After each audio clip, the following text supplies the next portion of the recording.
বৰ্তমানে উপস্থিত আছোঁ দক্ষিণ হামাৰা মানকাছৰ জিলাৰ হাটশিঙিমাৰী মহাবিদ্যালয় খেলপথাৰ প্ৰৱেশদ্বাৰত। আমি প্ৰথমতে কিছু পৰিৱেশ দেখুৱাম যে কেনেদৰে দেখা গৈছে হাটশিঙিমাৰী মহাবিদ্যালয় খেলপথাৰ আচলতে জলমগ্ন হৈ আছে। এয়া দীৰ্ঘদিনীয়া সমস্যা হাটশিঙিমাৰী মহাবিদ্যালয়, কাৰণ এয়া আছে দক্ষিণ হামাৰা মানকাছৰ জিলাৰ হাটশিঙিমাৰী মহাবিদ্যালয় খেলপথাৰ। কাৰণ এয়া দীৰ্ঘদিনীয়া সমস্যা, কাৰণ যদি দুদিন বৰষুণ হোৱাৰ পিছতে আচলতে এনেদৰে দেখা যায় একেবাৰে পুখুৰী সদৃশ হৈ পৰে। কাৰণ জিলাখনৰ ভিতৰত ক'ব লাগিব আচলতে কোনো ধৰণৰ ষ্টেডিয়াম নথকাৰ বাবে খেলো ইণ্ডিয়া তথা খেল মহাৰণৰ যিবোৰ উৎসৱ আচলতে হয় ক'ব লাগে এইখন খেলপথাৰতে হয়। কিন্তু আচলতে জলমগ্ন হোৱাৰ বাবে বিভিন্ন ধৰণৰ খেলুৱৈসকলে খেলা ধূলাৰ পৰা যি অনুশীলন আচলতে তাৰ পৰা বিৰত হৈ আছে। ইয়াৰ দীৰ্ঘদিনীয়া সমস্যা, একেবাৰে দুদিন বৰষুণ হোৱাৰ পিছতে এনেদৰে দেখা যায় হাটশিঙিমাৰী মহাবিদ্যালয় খেলপথাৰ জলমগ্ন হৈ আছে। বৰ্তমান দেখা গৈছে আচলতে কিছু শিশু ইয়াত গা ধোৱা পৰিলক্ষিত হৈছে। কাৰণ এনেকুৱা পানী হয় যে যি পানীত কোনো ধৰণৰ যাতায়াত দূৰৰ কথা, ছাত্ৰ ছাত্ৰীসকলে যাব নোৱাৰে তথা খেলৰ পৰা বঞ্চিত হৈ আছে। ইয়াৰ দীৰ্ঘদিনীয়া সমস্যা, কিন্তু বিভিন্ন সময়ত দেখা গৈছে যে ছাত্ৰ ছাত্ৰীসকলে জিলা প্ৰশাসনক অৱগত কৰাৰ পিছতো আজিলৈকে দেখা হৈছে কোনো ধৰণৰ সমাধান বিচাৰি উলিয়াব পৰা নাই। আমাৰ এতিয়া জিলা ছাত্ৰ সন্থাৰ সভাপতিগৰাকী আছে, আমি তেখেতৰ সৈতে এই সন্দৰ্ভত কিছু কথা পাতিবলৈ যত্ন কৰিম। হয়, মানে কি ক'ব, দেখা গৈছে হাটশিঙিমাৰী মহাবিদ্যালয় খেলপথাৰত এনেদৰে জলমগ্ন দীৰ্ঘদিনীয়া সমস্যা, কি ক'ব? হাটশিঙিমাৰী খেলপথাৰৰ বৰ্তমানৰ যিটো অৱস্থা, এইটো মানে আজিৰে পৰা নহয়। যোৱা কেইবাবছৰ ধৰি যেতিয়া কিনকিনীয়া বৰষুণ হয়, বৰষুণৰ ফলত কৃত্ৰিম বানপানীৰ সৃষ্টি হয়, যাৰ ফলত মহাবিদ্যালয়ৰ যিবোৰ শ্ৰেণীকোঠা আছে এই শ্ৰেণীকোঠাত সম্পূৰ্ণৰূপে পানী সোমাই পৰে আৰু শিক্ষাৰ্থীসকলৰ অধ্যয়ন কৰা এটা বৰ অসুবিধা হয়। ইয়াত এটা খেলো ইণ্ডিয়া চেণ্টাৰ আছে। প্ৰতিদিনে উক্ত চেণ্টাৰৰ ল'ৰা ছোৱালীসকলে ইয়াত কি কৰে, তেওঁলোকে ট্ৰেইনিং কৰে। আৰু আজি এনেকুৱা এটা অৱস্থা হৈছে, কৃত্ৰিম বানপানীৰ ফলত খেলো ইণ্ডিয়া চেণ্টাৰৰ মানে যিসকল ল'ৰা ছোৱালী আছে তেখেতসকলে ভালদৰে খেলা ধূলা কৰিব নোৱাৰা অৱস্থা হৈছে। আৰু বিশেষকৈ এটা কথা কি যে দক্ষিণ হালমাৰা মানকাছৰ জিলাৰ ভিতৰত তিনিটা মহাবিদ্যালয়, হাটশিঙিমাৰী মহাবিদ্যালয়, মানকাছৰ মহাবিদ্যালয় আৰু দক্ষিণ হালমাৰা মহাবিদ্যালয়। হাটশিঙিমাৰী মহাবিদ্যালয়খন বছৰৰ প্ৰায় 6 মাহমান পানীৰ তলত ডুবি গৈ থাকে। কিন্তু এই ক্ষেত্ৰত জিলা প্ৰশাসন নাইবা দক্ষিণ হালমাৰা মানকাছৰ জিলাৰ শিক্ষা বিভাগে দেখিও নেদেখাৰ এটা ভাও ধৰি থাকে। আৰু বিশেষকৈ আমি দেখা পাইছোঁ যে মহাবিদ্যালয়ৰ খেলপথাৰখনৰ যিটো কৃত্ৰিম বানপানীৰ যিটো তাণ্ডৱ, এই তাণ্ডৱটো আজিৰে পৰা নহয়। আমি আগতে শুনা পাইছিলোঁ ইয়াত এটা ড্ৰেইন আছিল, মানে আমাৰ সদৰৰ ওচৰেদি মানে ড্ৰেইন আছিল। কিছুমান মানুহে তাত মানে অট্টালিকা নিৰ্মাণ কৰাৰ কাৰণে এই ড্ৰেইনবোৰ সম্পূৰ্ণৰূপে ব্লক হোৱাৰ কাৰণে আজি কৃত্ৰিম বানপানীৰ ইয়াৰ সৃষ্টি হয়। কিন্তু দেখা যায় যে দক্ষিণ হালমাৰা মানকাছৰ জিলাৰ যিবোৰ জনপ্ৰতিনিধি আছে, যেতিয়া মহাবিদ্যালয়ত নিৰ্বাচন অনুষ্ঠিত হয় তেতিয়া সকলো ৰাজনৈতিক দলৰ নেতা ইয়াত উঠি পৰি লাগি থাকে। আৰু যেতিয়া নিৰ্বাচন শেষ হয় তেতিয়া আৰু মহাবিদ্যালয়ৰ কোনো ধৰণৰ সমস্যাক লৈ এওঁলোকে মাত নামাতে।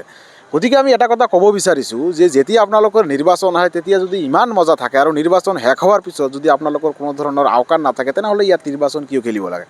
গতিকে ইয়াত এটা ৰহস্য আছে যে জিলাখনৰ ভিতৰত সদৰত যি হাটশিঙিমাৰী মহাবিদ্যালয়, এই মহাবিদ্যালয়ৰ যি দীৰ্ঘদিনীয়া সমস্যা, এই সমস্যাটো জিলা প্ৰশাসনেও কোনো ধৰণৰ গুৰুত্ব নিদিয়ে, দক্ষিণ হালমাৰা মানকাছৰ জিলাৰ শিক্ষা বিভাগেও কোনো ধৰণৰ গুৰুত্ব নিদিয়াৰ কাৰণে কিন্তু আজি মহাবিদ্যালয়ৰ শিক্ষাৰ্থীসকলৰ অধ্যয়ন কৰা বৰ এটা অসুবিধা হৈছে।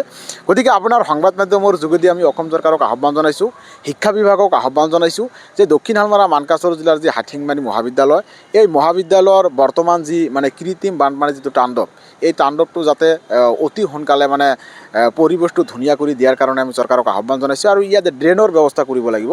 কলেজৰ পিছপিনেদি যদি ড্ৰেইন বনায় তেনেহ'লে পানীটো সম্পূৰ্ণৰূপে আঁতৰিব, আৰু যদি ড্ৰেইন নবনায় তেনেহ'লে কিন্তু এনেকুৱা ৱাটাৰ লগেট হৈ থাকিব। গতিকে আমি পুনৰাই দক্ষিণ হালমাৰা মানকাছৰ জিলাৰ সন্মানীয় জিলা আয়ুক্ত মহোদয়ক আহ্বান জনাইছোঁ, দক্ষিণ হালমাৰা মানকাছৰ জিলাৰ শিক্ষা বিভাগক আহ্বান জনাইছোঁ, অতি সোনকালে হাটশিঙিমাৰী মহাবিদ্যালয়ৰ যে কৃত্ৰিম বানপানীৰ তাণ্ডৱ, এই তাণ্ডৱটো ভাল কৰিবলৈ আমি চৰকাৰক আহ্বান জনাইছোঁ আৰু জিলা প্ৰশাসনক আহ্বান জনাইছোঁ। আমাৰ এতিয়া মহাবিদ্যালয়খনৰ যি অধ্যক্ষগৰাকী আছে তেখেতৰ সৈতে কিছু মন্তব্য ল'বলৈ যত্ন কৰিম যে আচলতে এনেধৰণৰ সমস্যা কেতিয়া সমাধান হ'ব বুলি আশা কৰে। আচ্ছা, কি ক'ব, দেখা হৈছে আপোনালোকৰ বিদ্যালয়ৰ খেলপথাৰৰ জলমগ্ন দীৰ্ঘদিনীয়া সমস্যা, কি ক'ব? হয়, প্ৰথমতে মানে আপোনালোকক ধন্যবাদ জনাইছোঁ আপোনালোকৰ চেনেলৰ যোগেদি এই সুবিধাকণ দিয়াৰ কাৰণে। আমাৰ হাটশিঙিমাৰী মহাবিদ্যালয় খেলপথাৰ এনেকুৱা প্ৰতি বছৰেই আমি দেখা পাইছোঁ যে ঠিক মানে এপ্ৰিল মাহ পাৰ হোৱাৰ লগে লগে জলমগ্ন হৈ যায়।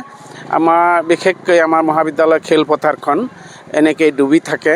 পানী কোনো পধ্যেই চেনেলাইজ হ'ব নোৱাৰে, ড্ৰেইনেজ হোৱাৰ কোনো ছিষ্টেম নাই। কেইবাবাৰো আমি প্ৰশাসনৰ কাষ চাপিছোঁ, তেখেতসকলে আমাক আশ্বাস দিছিলে।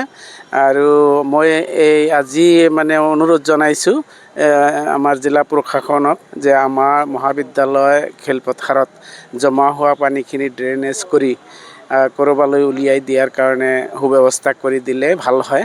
নহ'লে ইয়াত আবতৰীয়া বানপানী হৈয়ে থাকে।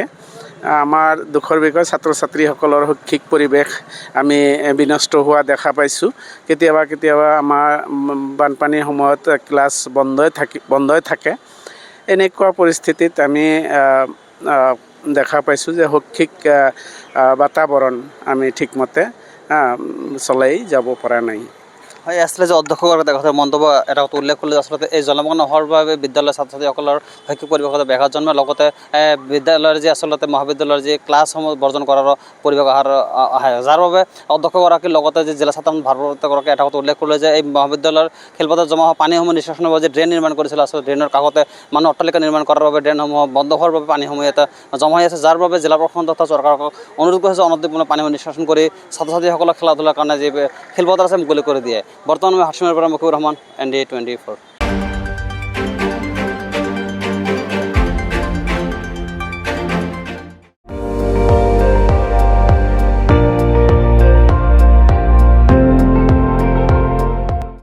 আপুনি চাই আছে ND24, সৰ্বশ্ৰেষ্ঠ নহয় সৰ্বোত্তমৰ দৌৰত।